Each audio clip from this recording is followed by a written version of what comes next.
kali oleh seorang istri kepada suaminya. Nah, sekarang kita identifikasi bersama-sama, betulkah Yeshua HaMasyiah itu menikah? Maka melalui gambaran ini, Yeshua HaMasyiah itu adalah sudah menikah, ya, sudah menikah.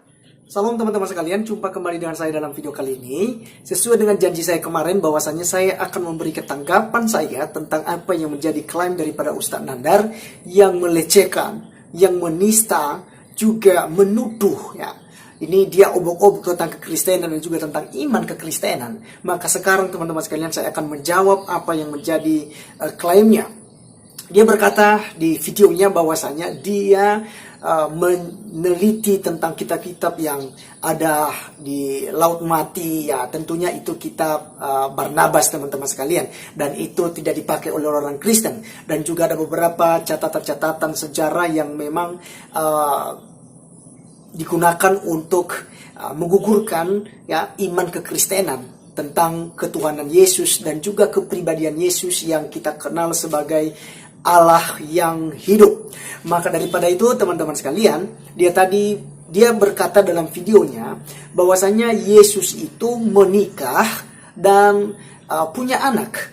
Dan yang lebih mirisnya teman-teman sekalian, dia berkata bahwa Yesus pun berpoligami, ya, berpoligami. Nah, tuduhan-tuduhan ini sebenarnya bukan baru-baru dialami oleh orang Kristen, tetapi ya mungkin Ustadz Nandar mau jadi orang terkenal, mau jadi orang terkemuka, dan juga dianggap sebagai orang yang hebat yang mengerti tentang kekristenan. Sering dikatakan bahwa dia lebih Kristen daripada orang-orang Kristen.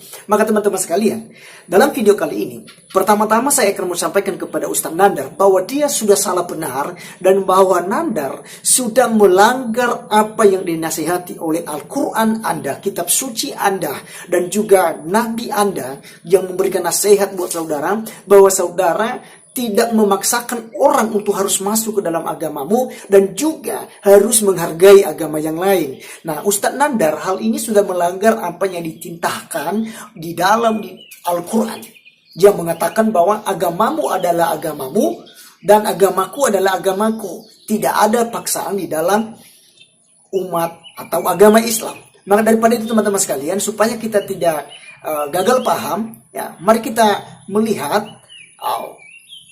ayat Al-Quran yang berikut ini. Demikian isinya. Allah berfirman dalam surat Al-Kafirun, untukmu agamamu dan untukkulah agamaku. Bahkan juga di dalam surah Al-Baqarah ayat 256 berbunyi, ya, saya baca artinya aja teman-teman. Tidak ada paksaan untuk menganut agama. Sesungguhnya telah jelas jalan yang benar dari jalan yang sesat. Karena itu barang siapa yang ingkar kepada tagut dan beriman kepada Allah, maka sesungguhnya ia telah berpegang teguh kepada gantungan tali yang amat kuat yang tidak akan putus. Allah Maha Pendengar lagi Maha Mengetahui. Nah, teman-teman sekalian, dengan apa yang dijelaskan di dalam kitab suci agama Islam tadi, yaitu Al-Quran, yang mengatakan bahwa untukmu agamamu dan untukku agamaku, ya, artinya biasa dikatakan loh, agamamu adalah agamamu dan agamaku adalah agamaku. Nah, ini Ustadz Nandar telah melanggar hal itu. Juga tadi dikatakan bahwa tidak ada paksaan di dalam agama Islam. Ya, maka daripada itu seharusnya Ustadz Nandar ya urus agamamu sendiri, karena agamamu adalah agamamu, agamaku adalah agamaku. Ya, seperti apa kepercayaan kami kepada Yesus itu urusan kami sebagai orang-orang Nasrani, sebagai orang-orang yang mentuhankan Yesus. Jadi saudara tidak perlu ikut campur dalam hal ini. Jika kamu tidak percaya dengan Isa Al-Masih, Yesus Kristus sebagai Tuhan, ya silakan. Kami tidak paksakan saudara. Tapi jangan saudara melecehkan iman kami. Jangan juga saudara ya menuduh Tuhan kami ya punya istri lalu berpoligami. Nah, teman-teman sekalian, nanti kita akan tanggapin lagi apa yang disampaikan oleh Ustadz Nandar dan apa yang diikutinya dari Al-Quran. Dan juga itu nanti akan dijawab oleh ayat Al-Quran yang lain bahwa Yesus Kristus atau Isa Al-Masih tidak pernah menikah. Maka daripada itu, supaya kita tidak gagal paham, mari kita terlebih dahulu untuk menonton video daripada Ustadz Nandar ini yang mengklaim bahwa Yesus menikah, punya anak, dan juga berpoligami. Mari kita melihat bersama-sama video Ustadz Nandar berikut ini. Bisa Anda lihat ini. A'udzu billahi minasyaitonir rajim. Walaqad arsalna rusulam min qablika wa ja'alna lahum azwajaw wa dzurriyyatan wa dzurriyyah wa ma kana li rasulin ayyati bi ayatin illa bi idznillah likulli azalin kitab.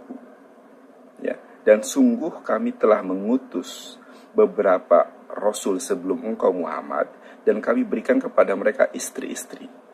Ya. Istri-istri. Kenapa di sini dikatakan azwaja? Ya. Ini istri-istri, bukan satu istrinya. Jadi para rasul, para nabi sebelum Nabi Muhammad pun ya beristri banyak, begitu kan. Dan keturunan dan anak. Jadi nabi dan rasul itu mempunyai istri dan mempunyai anak. Ya, sebagaimana Yeshua HaMasyiah atau Yesus Kristus pun punya anak dan punya istri.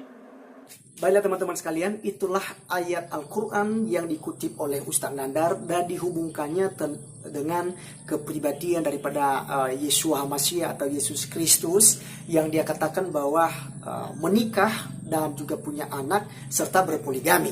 Nah teman-teman, berdasarkan ayat itu ya, Nandar mengklaim hal ini teman-teman sekalian, tapi dia lupa bahwasanya ayat Al-Quran yang lain ya tidak membenarkan hal itu.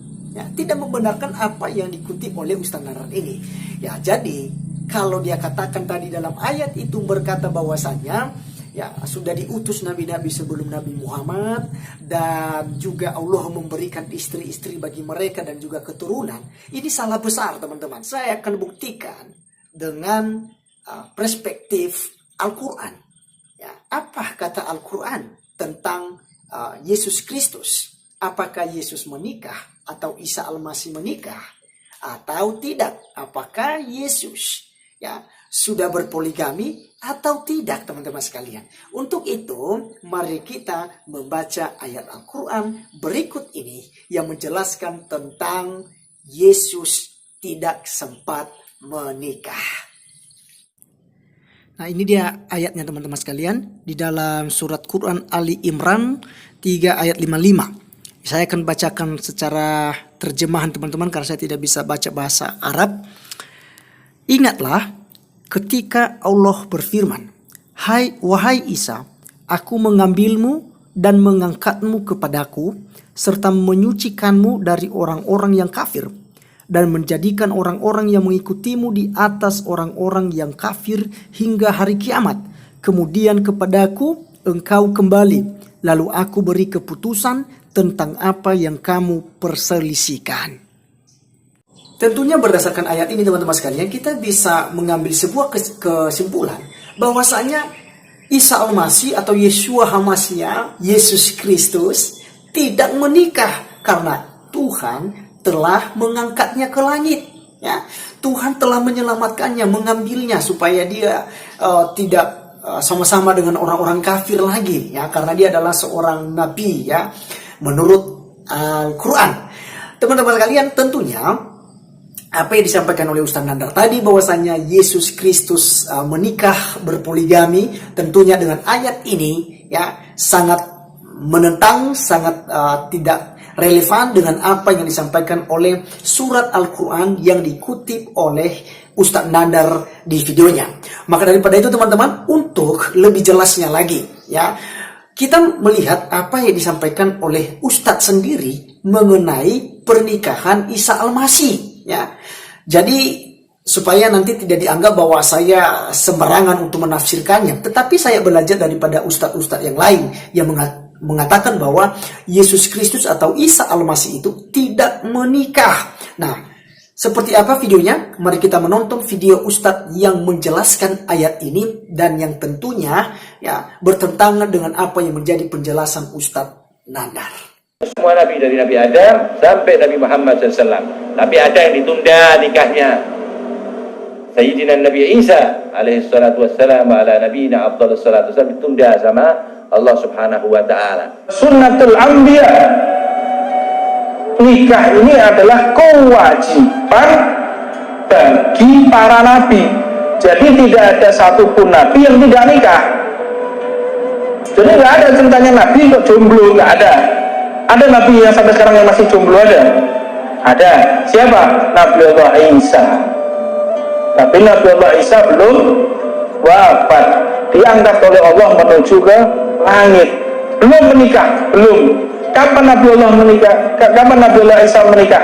Nanti ketika alamatus sa'ah, ketika munculnya Dajjal, Nabiullah Isa turun dan menikah di mana? Menikah di samping Masjid Nabawi.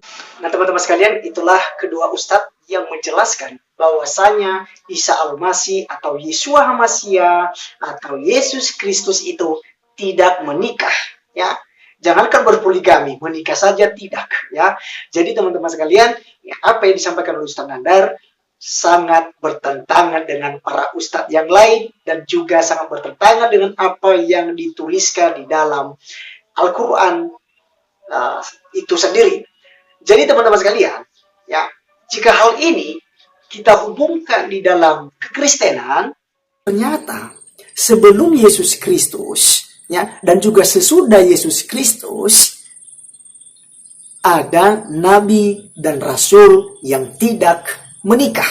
Ya, siapakah nabi dan rasul yang tidak menikah di dalam iman kekristenan? Yang pertama adalah Yohanes Pembaptis atau Nabi Yahya.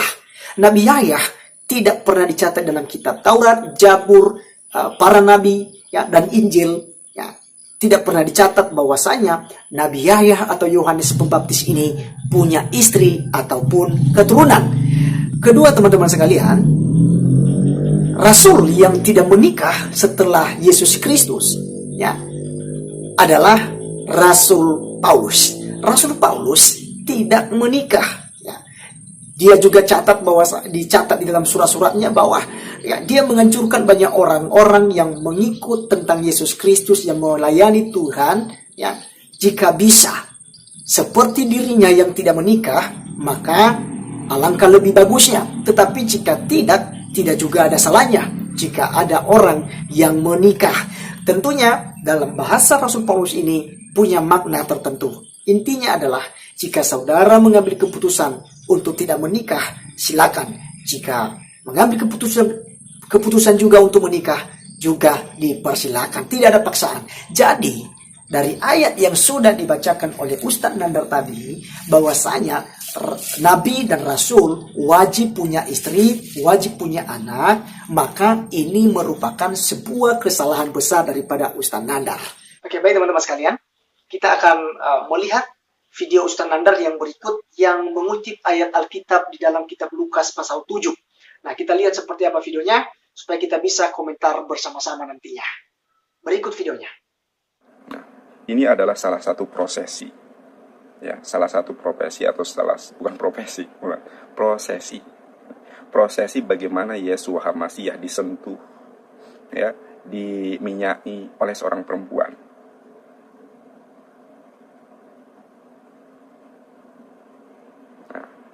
Yeshua HaMasyiah diminyaki, disentuh oleh seorang perempuan yang bukan mahramnya. Ingat, di dalam konsepsi Yahudi maupun Islam, seorang perempuan itu tidak boleh sembarangan menyentuh lelaki yang bukan mahramnya. Apalagi meminyaki, menyeka rambut seorang laki-laki. Ya, bahkan menciuminya tidak dapat dilakukan kecuali oleh seorang istri kepada suaminya. Nah, sekarang kita identifikasi bersama-sama, betulkah Yeshua HaMasyiah itu menikah? Maka melalui gambaran ini, Yeshua HaMasyiah itu adalah sudah menikah, ya, sudah menikah.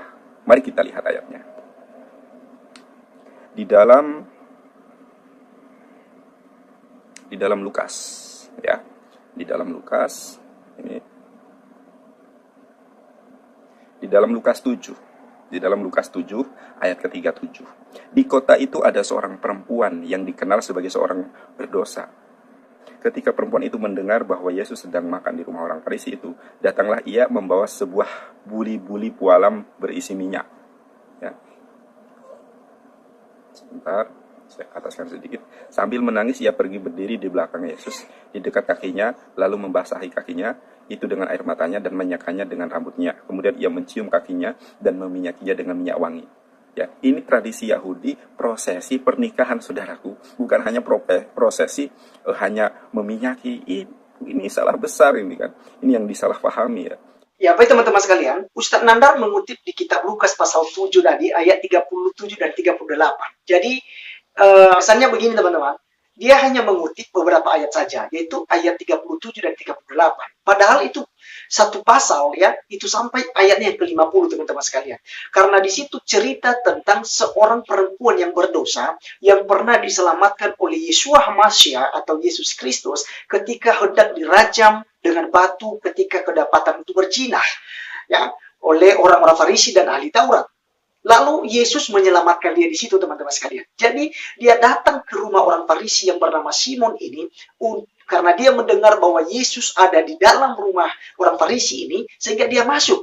Dan dia datang dengan tersungkur sambil menangis dan mengambil minyak, meminyaki Yesus, mengurapi Yesus dan menyekanya dengan rambutnya.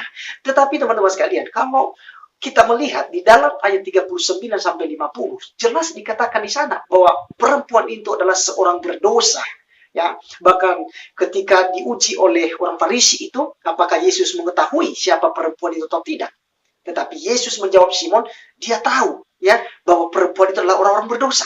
Maka daripada itu supaya lebih jelas teman-teman, supaya Nandar tidak berkoar-koar, tidak menuduh dan memfitnah terus juga untuk menjelekkan tentang kekristenan dan menista agama Kristen dengan menafsir sembarangan ayat Alkitab, maka mari kita baca ayat yang selanjutnya 39 sampai yang ke-50.